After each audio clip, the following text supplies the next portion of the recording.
빠바바바바바 계속 이 소리가 났었으니까. 앞에 딱 보일 때는 이미 받은 거예요. 한 1, 2m도 안 보였어요.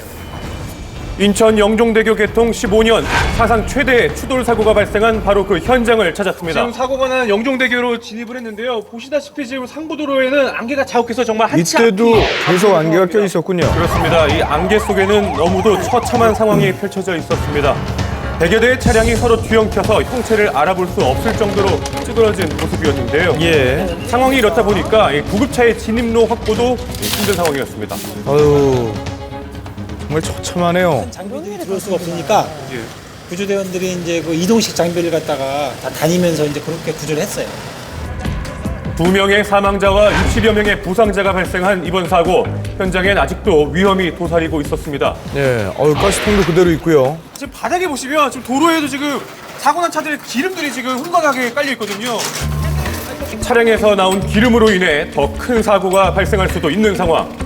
빠른 복구 작업이 시급해 보였는데요. 예. 사고 초입에서 이렇게 차를 빼내고 또 중장비로 엉킨 차량들을 분리하는 작업이 몇 시간 동안이나 이어졌습니다. 한편 추돌 이후 정신을 잃었던 한 운전자가 극적으로 구조되기도 했는데요. 가셔야 돼요. 그러다 쓰러지셔요. 어쨌든 계속 꽝꽝 그 소리 나면 부지부지 막 한 10번 소리 나는데 빨리 차에서 나오라고 막 누가 소리 막 지르는 바람에 정신 차려가지고 그래 나온 거. 차가 돌면서 세원이가 또 맞췄어요. 차는 그러면 지금 아예 못 빠지는 상황이에요. 사고 당시 시속 30km로 서행을 했던 운전자도 이 추돌에서 벗어나지는 못했다고 합니다. 혼자만 조심한다고 되는 게 아니죠. 어느 몇 대 정도 있었어요, 차가. 쫙 있었어요. 그냥 저기까지. 그래서. 이미 멈췄을 때도. 그럼 뒤로도 뭐 더 받치셨어요? 뒤로도 한 4번 받쳤어요. 한 4번. 뭐 조심한다 해도 어떻게 할 수가 없어요. 안개 속에서 위험을 감지하고 멈췄지만 이내 뒷차에 의해서 2번이나 더 튕겨져 나가는 모습입니다. 짙은 안개 속에서 언제 어디서 뒷차가 또 튀어나올지 모르는 긴박한 상황.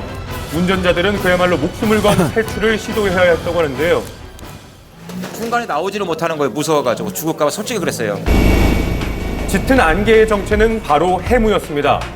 최근 내린 눈과 비로 수증기가 증가한 상태에서 바다에서 공급된 수증기까지 더해져 더 가시거리는 평소에 반에도 못 미치는 10여 미터였던 것인데요. 공간구배가 상향이기 때문에 엑셀레이터를 가속 페달을 밟고 진행할 수밖에 없는 상황이고, 이런 상황에서 안개가 갑자기 들이닥치다 보니까 전방에서 일어난 상황을 미처 감파하지 못했고, 간파한 상황에서는 갑자기 제동을 한다 하더라도 위험하네요. 제동거리 확보가 안 돼서 차가 딱 한 대만 과속을 해도 이런 일이 발생하죠. 그런 상황에 놓여서 대형 사고로 이어졌다. 그런데 이 사고 지점에서 약 30km 떨어진 인천공항 측은 가시거리를 측정해 안개주의보를 내렸었는데요. 네. 하지만 영종대교에는 안개주의보는커녕 아무런 조치도 내려지지 않았습니다. 예. 네, 현재는 영종대교에는 그 시정계라거나 뭐 관련한 관측정지가 현재는 설치가 되어 있지 않은 상태입니다. 운전자들은 안개가 어디에 얼마나 있는지 전혀 모르고 있었던 건데요. 사고를 알리는 이 전광판조차 안개에 가려져서 무용지물이 된 거죠. 지난 2006년 12명의 목숨을 앗아갔던 서해대교 29중 추돌 사고 또한 짙은 안개가 원인이었습니다. 이처럼 안개 주의 지역에서 시야 확보가 안 될 경우에 어떻게 해야 할까요?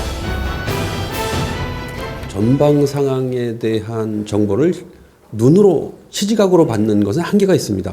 창문을 내리고 전방의 차륜에 의한 소음을 우리가 들으면 어느 정도 앞에 차가 있다는 걸 알 수가 있고, 그럼에도 불구하고 사고가 발생한다면 빠른 대처가 필요합니다. 우선 경찰에 신고를 한 후에 신속히 갓길로 대피해서 2차 사고에서 벗어나야 하는데요. 예. 또한 가시거리가 짧은 안개주의 지역에서는 사고 이후 삼각대 설치보다는 불꽃 신호기를 사용하는 것이 더욱 효과적이라고 합니다. 이런 것도 가지고 다녀야 되겠군요. 무엇보다 안전거리 확보를 위한 감속이 가장 중요하겠죠. 자, 이번 사고의 경우 100여 대의 차량이 엉키면서 사고 지점이 3군데로 나뉘게 됐었는데요. 수많은 차량이 가해자이자 피해자인 상황. 하지만 보상은 오히려 쉽다고 합니다. 사고가 여러 대의 차가 부딪혀갖고 피해자들이 손해배상 받는데도 복잡하지 않을까 이렇게 생각하시는 분도 계실 텐데요. 일반적으로 하여튼 낮에 일어났을 때는 앞차 40, 뒤차 60 정도로 봅니다. 또 버스의 승객의 경우에는 버스가 100% 다 무너지도록 되어 있어요. 지난 서해대교 29중 추돌 사고의 경우에는 최초 사고 차량이 맨 뒤의 차량에게까지 약 20%의 책임이 있다는 법원 판례가 있기는 한데요. 하지만 그보다 더 중요한 것은 다시는 이런 안타까운 사고가 있어서는 안 된다는 것이겠죠. 그러게 말입니다.